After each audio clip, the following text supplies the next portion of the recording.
दिव्य कल वृक्ष की स्थापना के साथ वृक्षारोपण की शुरुआत को आगे बढ़ाते हुए आज 23 जुलाई 2026 का समय नियत हुआ है और इसमें सहयोग किया है हमारे आदरणीय भाई साहब श्री विकास जी और श्री शैलेंद्र जी ने। स्थान है एल्डिको सौरिया बिजनौर रोड। एक हरा भरा प्रांगण, पौधे हम लोगों ने कलेक्ट कर लिए हैं, छत पर से नीचे उतार लिए गए हैं। इसमें आंवला है, पीपल है, बरगद है। आप लोग ये वीडियो देखेंगे तो आपको बहुत सी जानकारी हम यहाँ साझा करेंगे, खासकर उन पौधों से जो होम्योपैथिक दवा बनती है उसके बारे में थोड़ी चर्चा करेंगे। ये हम सभी जानते हैं कि पेड़ पौधे ऑक्सीजन प्रदान करते हैं और वो जीवन के लिए अनिवार्य है।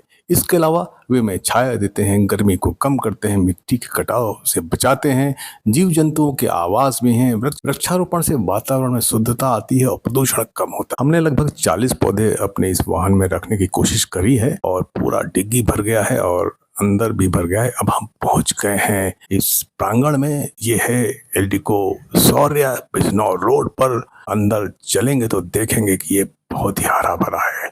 आप सोच रहे होंगे कि हरे भरे प्रांगण में लगाने से क्या फायदा। वृक्षारोपण के लिए हमारी प्राथमिकता है सुरक्षा, यानी पौधों की सुरक्षा और उनकी देखभाल। जो पौधे हम यहाँ लगाने जा रहे हैं वो हमारे पास 2 साल 1.5 साल पुराने पौधे हैं। सभी में जड़ों का विकास हुआ है। ये नर्सरी से सीधे लाए हुए पौधे नहीं है। सभी जड़ें मजबूत हैं, पौधे सुदृढ़ हैं। जो सामने पौधा आप देख रहे हैं ये है सहतूत का और सभी लोग सहतूत से परिचित है। मलबरी है, खाने में बड़ा स्वादिष्ट होता है। इससे शरीर में बहुत सारे लाभ होते हैं, साथ ही साथ इसका आयुर्वेदिक प्रभाव भी है। इसकी कई प्रजातियां आती हैं जो भारतीय प्रजातियां हैं। शॉर्ट मलबरी और लॉन्ग मलबरी खट्टे मीठे होते हैं। भारतीय किस्मों के अलावा चाईमाई 60 थाईलैंड की किस्म है, बहुत ज्यादा फलन करती है, बहुत ही स्वादिष्ट फल है। इसी प्रकार ब्राजीलियन मलबरी, पाकिस्तानी मलबरी, ये पौधे भी आजकल उपलब्ध हैं और ये सारे के सारे पौधे गमले में भी हो सकते हैं। अगर आपके पास जमीन नहीं है तो गमले में मिलाकर इस स्वादिष्ट फल का आनंद उठा सकते हैं। जमाना बदल चुका है, अब बहुत सारी ऐसी रंगीन प्रजातियां आ गई हैं, खाली सहतूत की नहीं, आम की भी,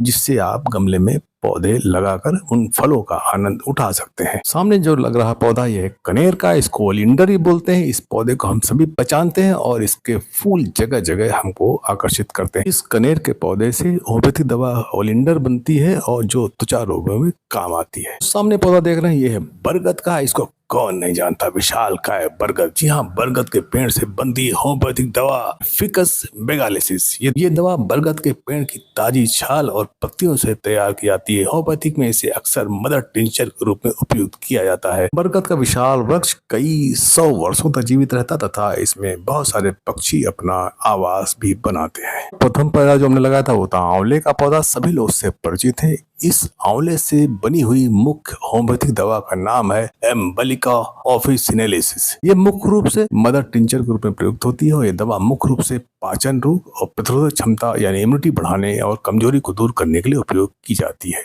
शहरी वृक्षारोपण और बागवानी में काफी अंतर है। शहरों में बड़े बड़े वाहन, बड़े बड़े मॉल, घरों में लगे हुए बड़े बड़े एसी और एसी के आउटलेट के बाहर उबलती हुई हवा को आप जब महसूस करेंगे तो आपको लगेगा कि यहाँ पर तो गर्मी क्यों बढ़ रही है। उसका कारण बहुत बड़े हैं ये एयर कंडीशंस। जो सामने पौधा आप देख रहे हैं जिसका नाम है एलेस्टोनिया। जी हाँ, एक बहुत ही खूबसूरत पौधा, बहुत ही लंबा चौड़ा हो जाता है। इसमें सफेद रंग के बहुत ही पंजेंट स्मेल वाले फूल आते हैं और इसकी होम्योपैथिक दवा बनती है। एलेस्टोनिया स्कोलैरिस और एलेस्टोनिया कंस्ट्रिक्टा ये होम्योपैथिक दवा है। सामान्यतः ये मलेरिया और दस्त वगैरह के लिए इस्तेमाल की जाती हैं और इस पौधे को हिंदी में सप्तपर्णी भी कहा जाता है। सामने जो पौधा लग रहा है इससे सभी परिचित, ये है नीम और नीम से प्रमुख होम्योपैथिक दवा का नाम है अजाडिराक्टा इंडिका, जिसे सामान्यतः नीम मदर टिंचर के रूप में जाना जाता है और साथ में ये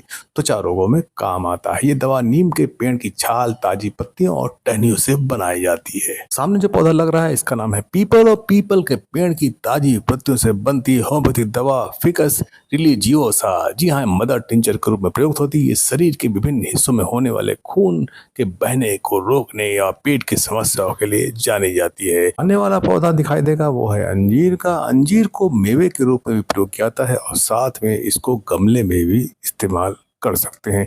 यानी इसकी ऐसी प्रजातियां आ रही हैं जो गमले में अच्छी तरह से फलन करती हैं, जिसमें पूना रेड बहुत मीठी वैरायटी है, डायना है जो येलो कलर का अंजीर है। इस प्रकार से न जाने कितनी बहुत सारी अंजीर की वो आप गमले में लगाकर ताजे फलों का आप आनंद उठा सकते हैं। बात चल रही थी अर्बन फॉरेस्टिंग की, तो अर्बन फॉरेस्टिंग में पौधों के बीच की दूरी को जितना कम से कम करेंगे उतना ज्यादा प्रभाव होगा। जितने ज्यादा पौधे होंगे उतनी ज्यादा कार्बन डाइऑक्साइड का भी अवशोषण पौधों द्वारा हो सकता है। यहाँ का प्रांगण बहुत ही खूबसूरत है, मंदिर है, शंकर जी का मंदिर बना है, हनुमान जी का मंदिर बना है और पूरा हरा भरा क्षेत्र है। यहीं पर पीपल, बरगद, नीम इत्यादि के पौधों का रोपण किया गया है। यहाँ पर हम लोगों ने जामुन का पौधा भी लगाया हुआ है। देखिए पूरा इलाका पौधों से भरा है, लेकिन ये पौधे भी यहाँ की उत्सर्जित गर्मी को पूर्ण तरह काबू करने में सक्षम नहीं है। इसलिए जितने ज्यादा पौधे लगेंगे उतना ही यहाँ का हरियाली और वातावरण शुद्ध होगा। इस नीम के बाद जो आगे पौधा लग रहा है वो है बेलपत्र का, और साथ में उसमें जामुन का पौधा भी लगा हुआ है। बेलपत्र से बनती है मुख्य होम्योपैथिक दवा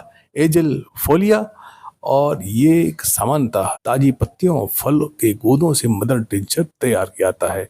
साथ में जो जामुन का पौधा है जो बच्चे द्वारा लगाया जा रहा है, ये पौधा जामुन की होम्योपैथिक दवा बनती है। इससे साइजियम जम्बोलेमम जो मुख्य रूप से ब्लड शुगर को नियंत्रित करने के लिए उपयोग की जाती है, ये जामुन के सूखे बीजों से बनाई जाती है। जो सामने पौधा दिख रहा है ये है अमरूद का। अमरूद से सभी परिचित हैं। अमरूद की ऐसी कई प्रजातियां हैं जिसमें मशहूर है ताइवान पिंक और जारवे रेड वन। ये दो बहुत अच्छी प्रजातियां और गमले में भी अच्छा फलन करती हैं। सामने जो पौधा लग रहा है ये सप्तपर्णी यानी कि 7 इसमें पत्तियां होती हैं, और ये है पीपल। जी हाँ, इसको कौन नहीं जानता, जबरदस्त इलाका है, हर तरफ हरियाली है, लेकिन उसके बाद भी यहाँ पौधों को लगाने की पूरी जगह है और ये प्रोटेक्टेड एरिया है। अगला पौधा है जामुन का। जामुन की कई उन्नत किस्में अब आ गई हैं। KG10 जामुन, जिसके बड़े बड़े पत्ते होते हैं, ये भी 1.5-2 साल में फल देता है, चाहे जमीन में लगाएं चाहे आप इसको लगाएं गमले में। इसी प्रकार थाई किस्म की जामुन की एक और किस्म है, वो भी बहुत अच्छी तरह से जामुन गमले में फल देता है, चाहे आप जमीन में लगाएं चाहे गमले में लगाएं। इसी प्रकार के J42 आती है, लखनऊ CISH की एक किस्म है। इसको भी आप जमीन में गमले में लगाकर अच्छे फल प्राप्त कर सकते हैं। इसमें गुठली नाम मात्र की होती है। वृक्षारोपण के इस वीडियो में हमने होम्योपैथिक दवाओं के बारे में उल्लेख किया, लेकिन हमारा निवेदन है कि किसी भी पौधे की किसी भी भाग को बिना डॉक्टरी सलाह के सेवन न करें। बताई गई किसी भी होम्योपैथिक दवा का सेवन रजिस्टर्ड और योग चिकित्सक की सलाह से ही करें, क्योंकि रिसर्च में रोज रोज नए नए आयाम बदल रहे हैं। जैसे अभी हाल ही में आयुष मंत्रालय ने अश्वगंधा की पत्तियों के उपयोग को उचित नहीं माना है। जो सामने पौधा देख रहे हैं ये है गुलमोहर का। इसमें लाल लाल फूल निकलते हैं और इसकी पत्तियां महीन महीन सी होती है। इसी प्रकार की इन्फॉर्मेटिव वीडियो के लिए देखते रहें, लाइक करते रहें, शेयर करते रहें। आपका अपना प्यारा चैनल राम की बगिया, कृपया सब्सक्राइब करना ना भूलें। नमस्कार, हरियाली बढ़ाएं।